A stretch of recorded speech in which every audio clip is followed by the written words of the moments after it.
three, four.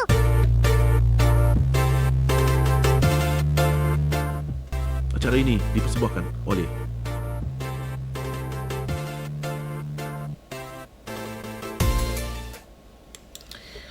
Halo Gunarwan dan Gunarwati sekalian, ketemu lagi ya di channel saya Gunar Os. Dan ini kita ketemu di segmen apa ya? Segmen kabar dari mobil aja kali ya.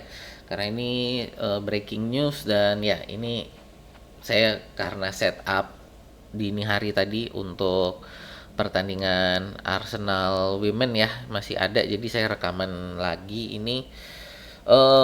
Ini breaking newsnya, berita yang kurang mengenakan ya. Ini jadi dari David Ornstein. Ini menginformasikan bahwa Kai Havertz ya, ini cedera otot. Ini sebentar, jadi saya bukain ya. Ya ini, kalau kita baca terjemahannya ini, jadi ini dari David Ornstein. Kai Havertz diperkirakan akan menepi untuk beberapa pertandingan karena cedera otot. Masalah ini diperkirakan akan membuat sang penyerang berusia 26 tahun tersebut tidak bisa mengikuti pertandingan melawan Brentford dan Tottenham Hotspur. Tapi diharapkan ini bukan cedera serius untuk sang pemain internasional Jerman tersebut gitu. Jadi ya, dan setelah saya lihat berita ini, saya ke websitenya Arsenal, coba lihat ini untuk foto-foto latihan ya, dan dari foto-foto latihan ternyata memang tidak ada fotonya Kai Havertz. Jadi di foto-foto latihan ini Kai Havertz tidak terlihat sama sekali di satu foto manapun gitu ya.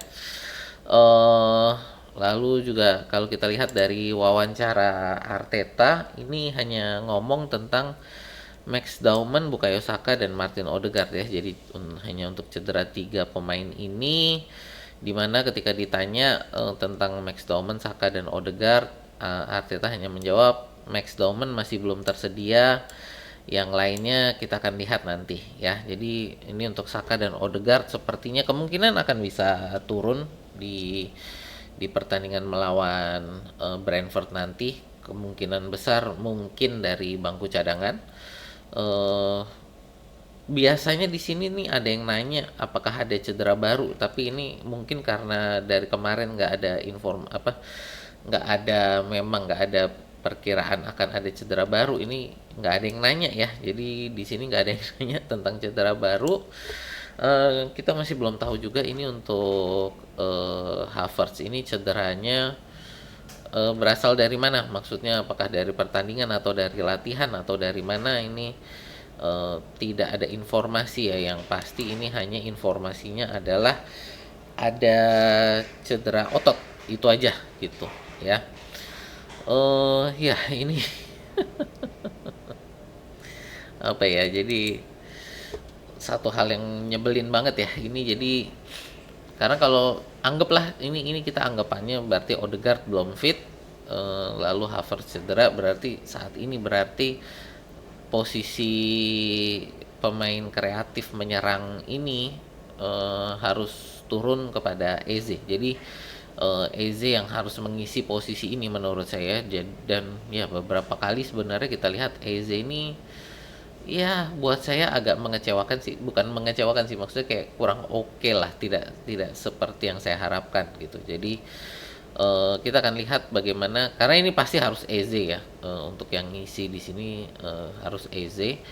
Jadi kalau kemarin saya taruh Eze di penyerang sayap kiri, ya ini berarti Eze harus ada di posisi nomor 10. Lalu di posisi penyerang sayap kirinya ini ya berarti kita Trossard seandainya belum fit ya, berarti mau nggak mau Martinelli di penyerang sayap kiri gitu kan. Jadi cedera kita mulai naik lagi nih ya.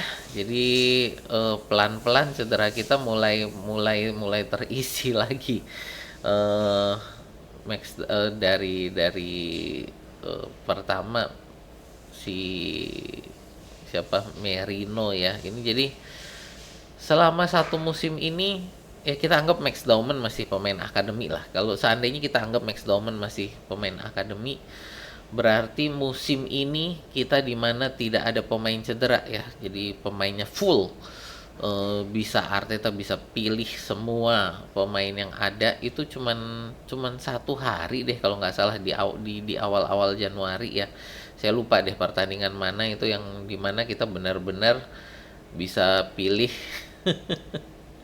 semua pemain tanpa pusing siapa yang cedera ya. Jadi cuman satu pertandingan loh dimana Arteta bisa milih siapa yang siapa aja tanpa harus pusing tentang masalah cedera gitu. Tapi ya inilah kenapa kita punya squad yang besar. Jadi saya rasa ini harus mau nggak mau ya kita harus mengatasi, kita nggak bisa pusing tentang masalah cedera ini lalu mengeluh ya, karena semua tim saat ini juga sedang mengalami kondisi cedera yang bergantian juga gitu ya. Menurut saya ini karena memang beban permainan di Liga Eropa ini gila gitu ya. Jadi memang kayaknya Havertz ini nggak bisa full main terus-terusan, harus ada rotasinya.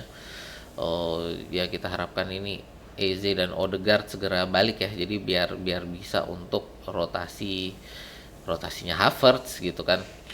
Jadi ya kita lihat ini bagaimana kelanjutannya. Tapi ya juga selain untuk Havertz segera kembali, jadi ini kalau kita lihat tuh balik lagi tadi untuk Havertz ini berarti nggak bisa untuk pertandingan Brentford ya.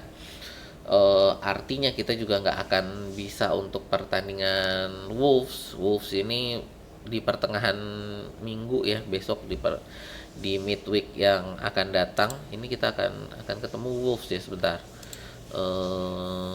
bentar saya mau lihat dulu untuk Wolves ini. Oke, sebentar, fixtures ya.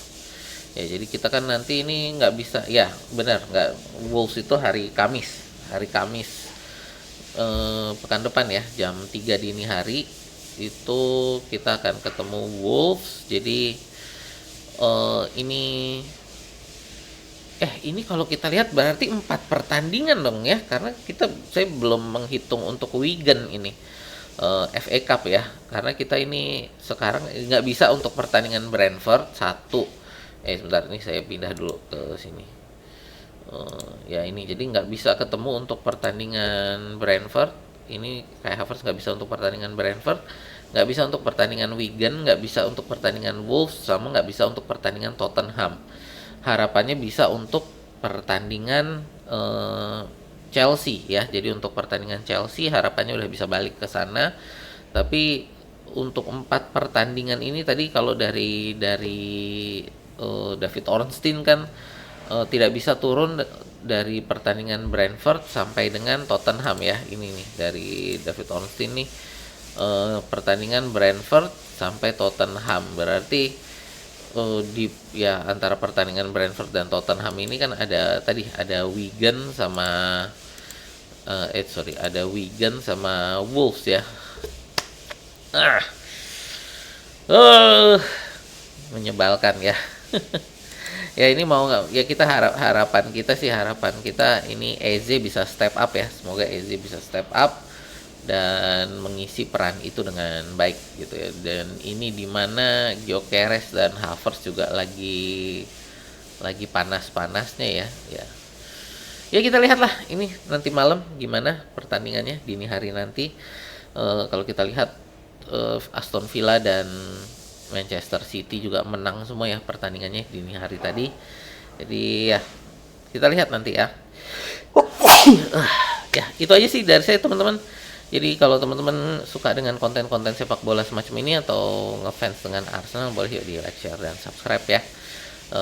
Dan pertimbangkan juga untuk menjadi member, karena menjadi member di channel ini akan sangat membantu untuk perkembangan channel kita.